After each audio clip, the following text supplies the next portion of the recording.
Obrigado, Ivan. Nem levanta que a gente vai fazer o debate agora. São 13h18, a princípio a gente iria até 13h30, mas se precisar a gente pode arrastar um pouquinho, já que a gente começou um pouco atrasado.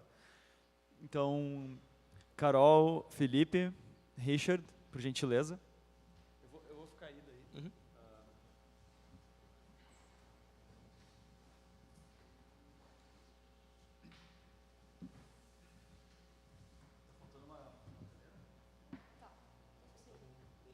Tá faltando uma cadeira, alguém pode trazer uma cadeira para cá, por gentileza? Aí, Lola, obrigado.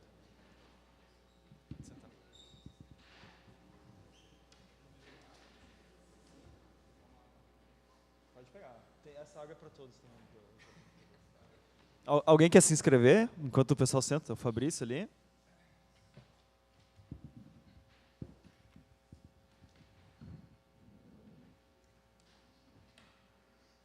Mais alguém? Não? Vamos começar com o Fabrício, então. Só um minuto, Fabrício, a gente vai usar o microfone sem fio aqui, tá? Por gentileza, que a Lola vai levar até o senhor. Afinal, nós estamos em streaming, todo mundo tem que usar o microfone. Tudo bem? Aí. Então, uma pergunta para o Ivan. Eu senti um pouco falta, Ivan, na tua exposição, assim, talvez tu tenha uma versão ampliada do trabalho, esteja dando continuidade ao trabalho, mas propriamente da música, né? E a falta de uma discussão sobre a incorporação da milonga como uma matriz musical, assim, bastante forte, né? Assim, nessa composição especificamente, assim, eu não sei como é que tu talvez esteja pensando em ampliar isso, ou isso já esteja tratado em um outro momento assim, no teu trabalho. Então, é só um comentário. Assim, tá? E para o Richard, eu achei interessante, Richard, no teu trabalho, a relação assim, do TCC com o documentário. Tá? Me parece assim, que o documentário não é só um resultado do teu trabalho de conclusão de curso, mas ele é o próprio, o documentário é a própria pesquisa. Né? Fiquei com a impressão assim, é um documentário que parece que tem um referencial teórico e tem considerações finais, né, no próprio documentário. Assim. Então, queria te ouvir um pouco mais sobre essa transição, assim, essa sobreposição desses formatos do TCC para o documentário, como é que isso foi operado desse ponto de vista, assim, né, quase como se a pesquisa fosse o formato final da pesquisa fosse o próprio documentário, né? Então, esses formatos se confundindo aí, do TCC e do documentário. Vocês podem responder, e se alguém quiser se inscrever, fazer uma pergunta, só levanta a mão que eu anoto aqui, tá? Por gentileza. Bom, em relação à questão da milonga, até passei rapidamente demais a apresentação, estava citando ali. Não me desenvolvi muito a pesquisa nesse ponto, mas é muito interessante que até o Frank coloca na entrevista que eu fiz com ele, de ser uma música, digamos, é considerado o hino do rock gaúcho, mas na verdade é uma milonga, né? Não chega, né? Ele tem toda essa questão da sonoridade, né? De um ritmo que é tradicional, né? de um estilo que é tradicional. E é interessante, aí dentro pensando na questão da estruturação, da estrutura cultural, da estrutura de sentimentos, né? da cultura gaúcha, a utilização do ritmo da milonga, ela dá justamente uma dimensão tradicionalista, e essa dimensão ela vem do quê? Ela vem de historicamente a cultura gaúcha ela criar suas representações como uma oposição digamos, a representação hegemônica da cultura brasileira, se a gente for pensar no regionalismo gaúcho, né? E a milonga ela é digamos, um gênero meridional, um gênero que é compartilhado tanto pela população do Rio Grande do Sul, digamos, quanto, digamos, do Cone Sul. Então, essa afirmação também ela tem essa dimensão da sonoridade, ela tem uma historicidade muito interessante também. Infelizmente, eu não consegui avançar muito nisso, enfim, até por limitações de tempo, enfim, e de espaço. Mas é realmente uma temática a ser até mais explorada, e aí também, como eu comentei, a partir de uma visão histórico-identitária, né? Já que esse elemento, que é um elemento que, digamos, é um elemento muito meridional e não compartilhado com o resto, com a grande parte das representações culturais identitárias do Brasil, isso é mais um elemento de diferenciação também, né?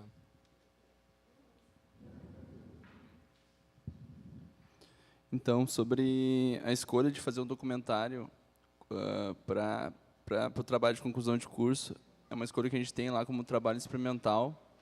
E como eu fiz normalmente se faz em 1 ano, mas eu desisti do meu, eu passei do TCC 1 e desisti do meu TCC 2 ano passado, e fiz a escolha de fazer um doc daí em 6 meses.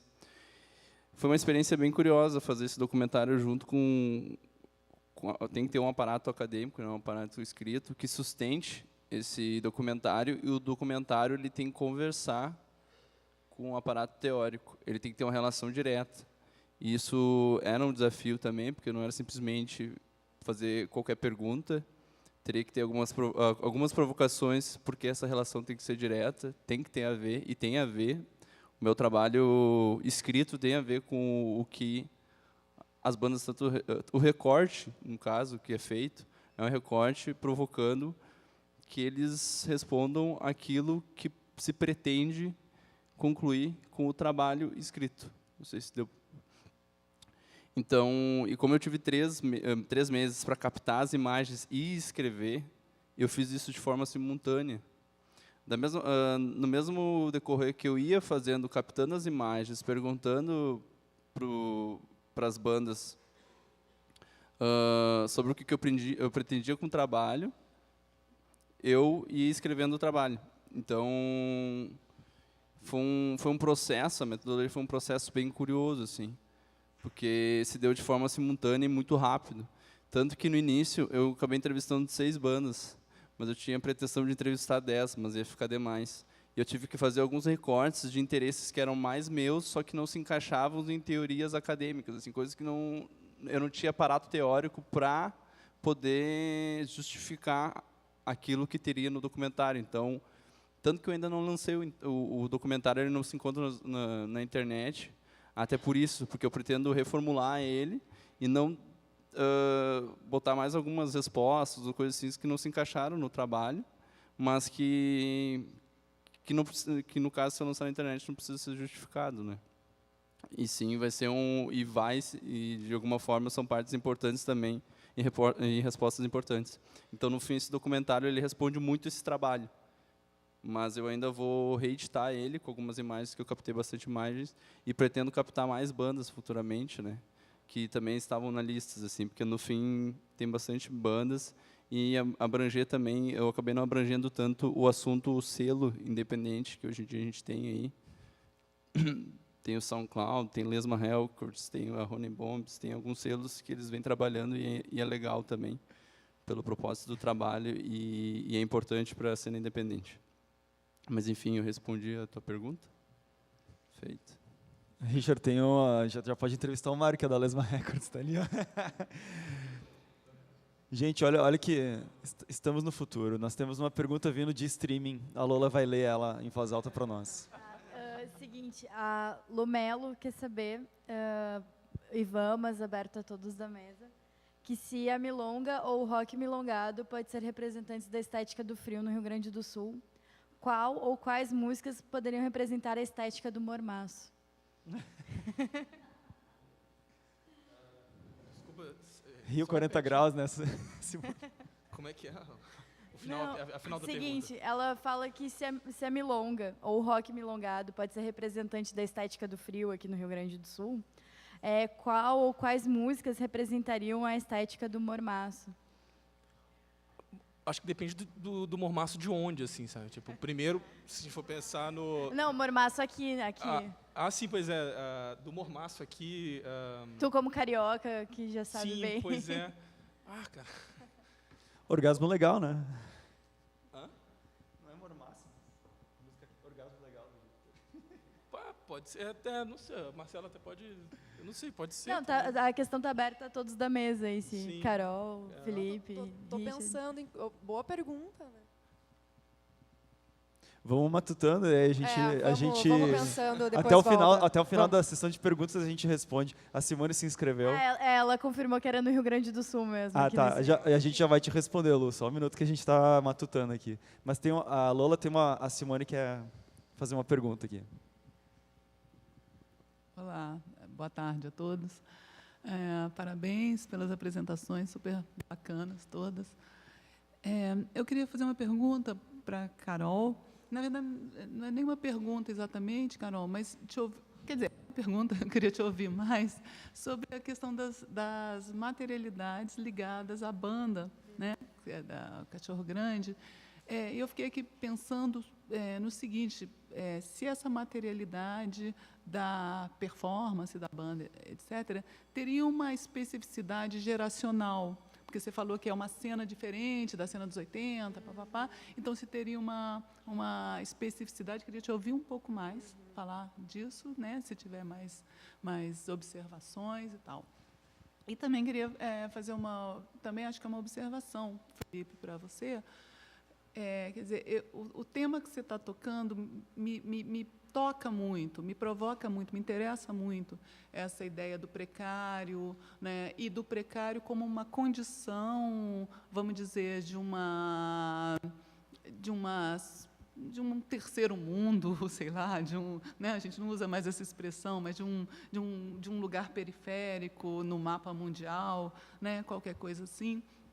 E, sobretudo, como uma condição do Brasil, né, como uma afirmação, quer dizer, mais do que uma condição, como uma afirmação positivada no Brasil. E aí, se a gente olha historicamente, né, desde Oswald de Andrade, falando da gente assimilar todos os erros, né, o erro como valor, vamos dizer assim, para a construção de uma identidade.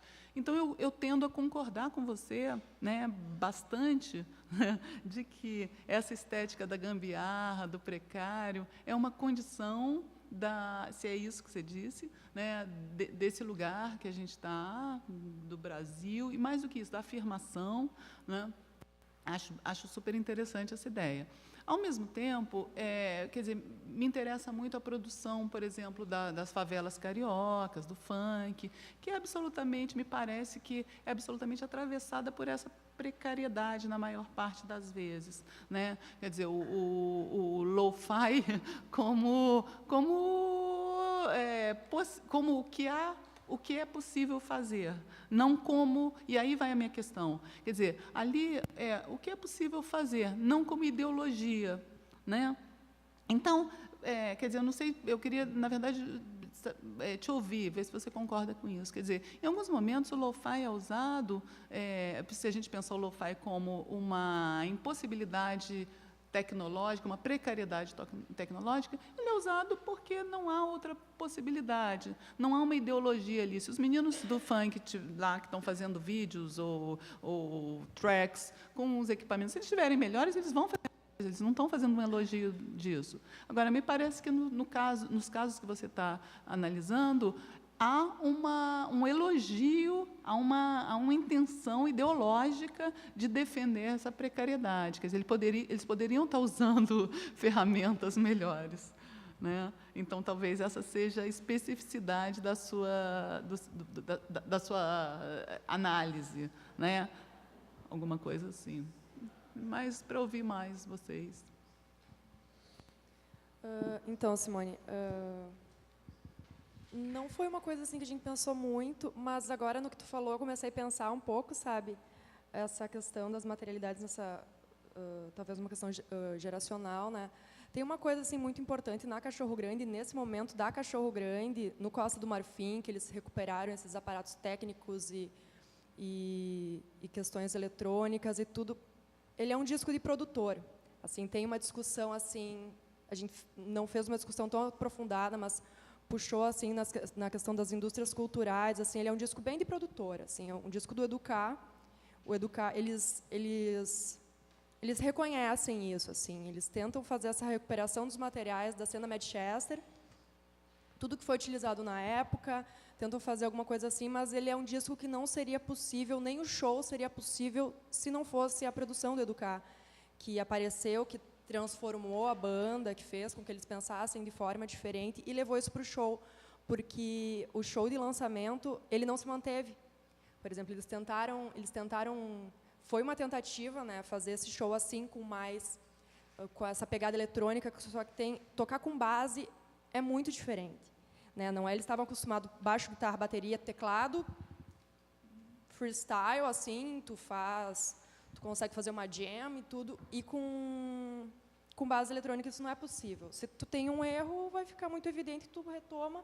Isso acabou gerando muita discussão na banda, muita briga mesmo. Então o Edu mesmo comentou assim que eles tentaram muito assim, mas assim não se manteve muito. O Eletromod, inclusive, esse disco que surgiu agora, que eles lançaram, também vem com essa pegada muito material. Eles estão tentando levar para o show, só que, por exemplo, eu sei que o telão já saiu. Então, assim, é uma coisa... a banda, assim, eu não sei até, para ser bem sincera, assim, qual é a verdadeira influência deles, assim mesmo, qual é a consciência deles dessas questões performáticas do show e estéticas, porque, assim, a gente percebeu muito isso na fala deles, na fala do Edu, na própria fala do Duda Machado, que é o dono do estúdio onde eles gravaram, assim, o disco é do Educar. O show é do Educar, as bandas, as composições são deles, mas o disco é do Edu.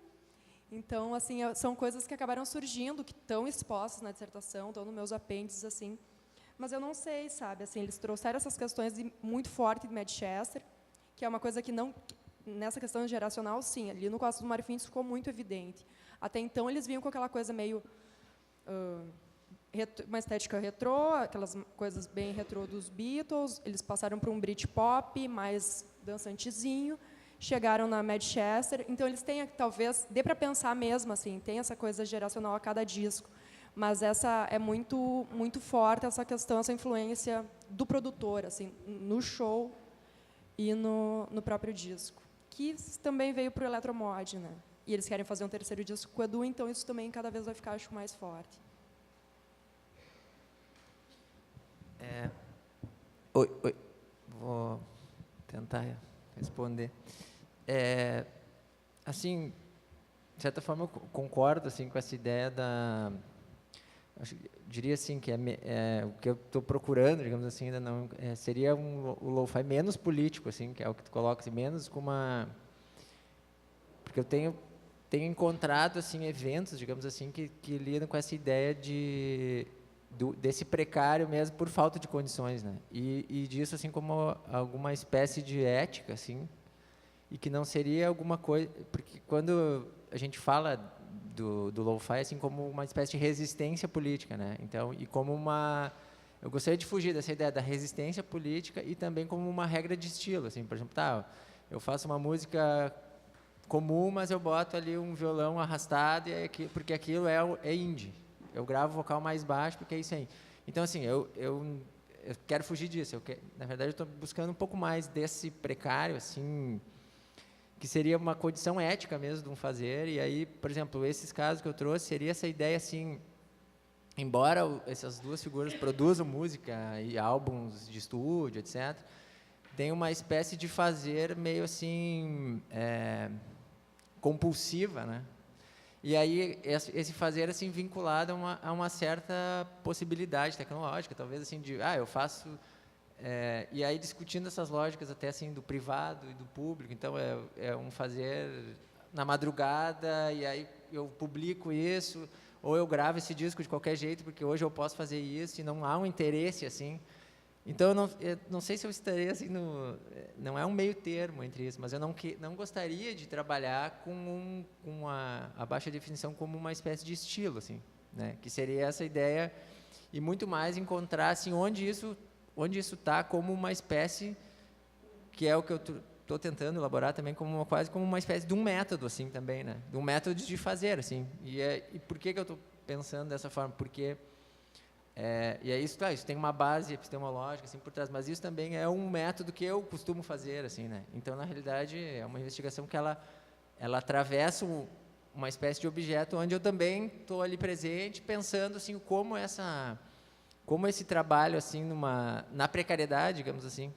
Aí até poderia discutir, por exemplo, assim a própria precariedade do fazer ciência, sei lá, a precariedade das condições possíveis de trabalhar com um texto em outra língua, não falando nessa língua, etc. E a gente vê como isso tudo não acredito assim que isso tem que ser visto como positivo ou como negativo, digamos assim, que é essa ideia às vezes, né, o ufanismo do Brasil precário, assim, que eu acho que eu não concordo com isso também, mas de pensar assim, mas como isso se dá? E observando isso e me aproximando e aí tentar achar esses casos, assim. Então eu não, por isso que esses casos eu nem sei se eu vou manter eles, assim, mas são casos que me parecem assim que tem alguma coisa ali que trabalha com isso, assim, porque são figuras que elas circulam assim numa espécie de mainstream, né, e gravam coisas mas ao mesmo tempo elas têm uma prática, assim, e aí essa prática é uma espécie de uma prática noturna, assim, que é assim, a partir dessa ideia do Bachelard, assim, uma espécie de poética de uma musicalidade que a gente consegue ver, porque agora está possível, mas talvez essa musicalidade ela é a musicalidade que o cara gravava na fita cassete e guardava na gaveta. E agora ele grava e ele publica um disco estranho e que é alguma coisa... Bom, mas o que é isso? Aí, na verdade, a minha interrogação é meio que nessa linha. Assim, o que seriam esses materiais? Hein? Não sei se respondi. Obrigado, Felipe. A gente está meio estourado no tempo, mas a gente pode fazer... O Mário tem uma pergunta. Tem mais alguém querendo fazer pergunta? Valeu. O Fabrício tem mais uma? Tá, então vamos ser breves e as respostas breves também. Vou tentar fazer isso em 5 minutos, que daí a gente vai tomar um café. Olha lá, Mário. Boa tarde. Eu queria só entrar bem brevemente na discussão do lo-fi, que agora estou comentando como, né, essa ideia de ideologia ou de precariedade como estado de onde se parte, mas queria só ver o que vocês acham. Eu falo vocês porque eu acho que serve para todos, e o Marcelo também pode comentar muito bem isso, que ele tem a tese, que o lo-fi é entendido como um movimento. O Marcelo fez isso como máquina abstrata, né, que agencia diversas transformações, e me parece que o lo-fi ele é uma produção voltada mais para expressão e forma, né, bem mais do que o conteúdo da música. O que eu quero dizer com isso é que o lo-fi faz ver o equipamento e o aparelho, né? Aí se a gente for pela lógica da precariedade, da ideologia que vá contra uma espécie de elogio ao equipamento, na verdade, ele está fazendo uma outra coisa, né? O lo-fi está fazendo ver o aparelho, né? A expressão que faz o microfone, que faz a guitarra, o violão captado com um captador de contato e assim por diante, né? Então, por outro lado, o hi-fi ele apaga os aparelhos, né? Tipo, tu não vê ali o microfone que foi gravado, nem a mesa que tinha um ruído e nem a fita que está sendo reproduzida. E assim por diante. Nesse sentido, parece que o lo-fi ele é um movimento estético, na minha opinião, que está fazendo ver qual é a influência, quais são os agenciamentos que a tecnologia também faz sobre uma produção artística, né? É mais um comentário mesmo, é isso aí. Passa ali pro Fabrício e daí aí todo mundo responde, tá? E aí as respostas... Sim, a do Fabrício é a última, daí a gente já se manda, vamos lá. Depois a gente continua conversando com a galera no Coffee Break. Que Felipe hoje tem o show de lançamento do CD novo do Gurias Brasil no Ocidente. E o single é Vou Me Mudar por Uruguai, se eu não me engano, né? Então me lembrou direto também assim essa reorientação assim do teu trabalho, né? Esse olhar que tu tá dando para Montevidéu e para essa experiência de fronteira, assim, né? E dentro disso eu queria tive uma impressão de que tu tá tentando refazer ou ampliar a discussão em torno dessa noção de estética do frio, né? Talvez estendendo assim esse conceito de modo que ele abarque, vá para além do âmbito assim da música popular, urbana, e acabe dando conta também desses fenômenos e gêneros e subgêneros um pouco mais obscuros, vamos dizer assim, né? Ou da cultura pop, né? Então fiquei um pouco com essa impressão assim de que o teu movimento estaria indo um pouco por aí. Tentar ser breve, então. Com relação à ideia da opacidade do aparelho, assim, até esse texto do Abin Zak, esse cara que fala do no-fi, né? Ele contesta um pouco essa noção, que ele também coloca que a ultraprodução, assim, né? Que também é uma forma de mostrar o aparelho, assim. Então, então, uma guitarra que ela é super ultra produzida, né? A gente vai poder encontrar ali também até elementos assim de quais são os plugins, etc. Então, às vezes, assim, eu acho que tem essa questão da sujeira ali, da presença, assim. Mas eu assim, ao contrário um pouco do trabalho do Marcelo, assim, ao contrário não, até complementar o trabalho, assim, eu estaria assim não me detendo ao material mesmo, né? Eu acho assim, que pelo menos o trabalho seria um pouco mais essa outra lógica que está ali nessa relação homem-aparelhos, assim, né? Então, porque a gente poderia discutir realmente a materialidade, enfim, o que está ali, né? E aí, de certa forma, eu estou interessado mais na mediação mesmo e no que surge dessa relação aí, que até às vezes é até meio erótica, assim, né? Com o aparelho, essa produção compulsiva, essa gravação para se ouvir e depois publicar, talvez, né? E aí, em relação ao Fabrício, assim, qual é que seria a lógica do trabalho, assim, encontrar essas relações nesses dois lugares, né, daqui a pouco, e entender se é que existe, assim, o que existiriam de relações entre essa espécie de prática aí, né, esse uso da baixa definição nesses dois lugares. Então, eu acho que, pelo que eu encontro, assim, né, na verdade, não seria assim uma milonga gravada em fita cassete, né? Que é uma coisa assim que eu não gostaria de fugir dessa ideia. Tá? Pessoas que gravam milonga e aí atualizam a estética do frio, assim, mas na realidade quais seriam essas outras estéticas? Porque isso seria uma espécie de apontar as contradições que tem numa positividade, assim, tá? A estética, ou como a gente trabalhou aqui, o rock gaúcho, né? Eu sou gaúcho, de certa forma toquei rock e nunca me identifiquei com o rock gaúcho, assim. Então, a estética do frio é alguma coisa que a gente pode, quando a gente olha isso, de certa forma, se a gente não está naquele modelo, a gente é sacado fora, né? Então, que estéticas do frio, né? Também eu acho que poderiam ser. E do mormaço também, porque eu acho que sempre a gente diz que tem toda a estética do frio, mas metade do ano é um calor desgraçado, né? Daqui até o Uruguai. Então, assim, a gente, é muito frio, é a fogueira, mas metade do ano o cara não consegue parar, né, de tanto calor. Então, também tem uma discussão, assim, que é a estética do frio metade do ano só, né? Não sei. É isso aí. Mais alguém quer comentar alguma coisa? Tá. Só para avisar que está rolando muito mais debate ali no streaming também sobre o assunto de vocês, e se vocês quiserem eu repasso mais tarde. Onde? No streaming. Ah, que legal. Sim, acessem o streaming depois, mostra ali o Lola para eles. Tá, mas ninguém tinha... Fechou? Fechou mesmo, então? Então tá, pessoal, depois ali no Coffee Break vocês seguem esse debate. Eu também tinha perguntas para fazer para vocês, vou falar lá fora. Aí vamos ter a banquinha da Gabriela ali com os nossos livros e outras coisas mais. E a gente se vê lá fora, então. Depois tem a mesa que o Ivan vai coordenar, tá? Às 4 e um pouquinho, a gente vai atrasar um pouquinho. Parabéns para todo mundo, obrigado pela presença de vocês.